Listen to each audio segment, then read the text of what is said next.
So for those of you who don't know, who are we talking to? I don't know. It's Auntie Niqko Wyldwest represented. Don't know you go. Question for you, Niqko. Yeah. How do you spot a fake friend? Yeah, numerous ways to spot them now. Well, for me right now, personally, look like if my friend, if they like desperate for woman and then kind of something, so I can know boy, I can't really trust that person because I was desperate for certain things that they probably didn't even need. You understand? Right. So they will trouble a woman. Well, yeah, them the kind of people trouble women because they're not really that active, with getting females as often, So that one thing we look into, how they interact with females, how often they crave females and something. Very important thing to me because it tells a lot about a man. You understand where you go, how you get organize things for the future and something, So yeah, it can be very fake for somebody that hardly get like a pump, Yeah. Believe. It's some fuck up, but you believe. Alright. What's a red flag for you with relationships? Probably like if you're like too loud, because then I think your volume shows your intelligent level or your IQ level. So I think intelligence is the most important factor in a female. And I think if you're too loud all the time and so you can't really manage your anger, so I think that's a big red flag for me still.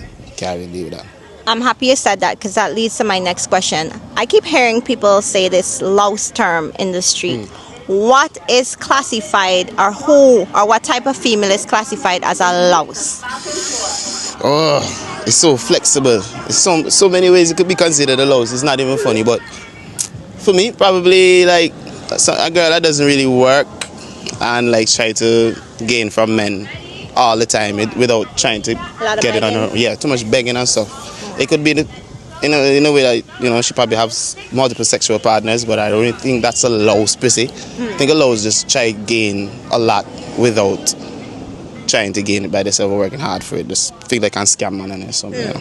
Yeah. So is the term relevant towards men as well who Definitely. Don't work? Yeah. Yeah, man louse, man. Whole ton of them, man.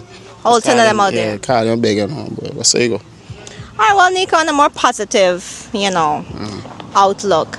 You are a breakthrough artist. So what advice would you give to the upcoming artists that are aspiring to reach where the heights and the level you've reached, where you have the bookings, you're on the show, you're on every event and promotion and stuff like that?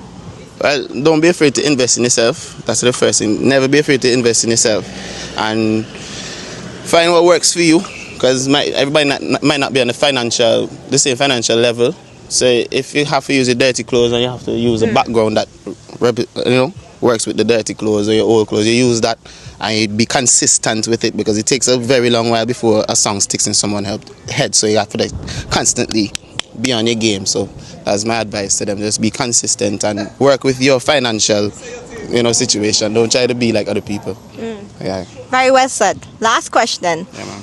Since you're now the hottest dancehall artist, trending dancehall artist, would you say you receive more hate or more love from the people?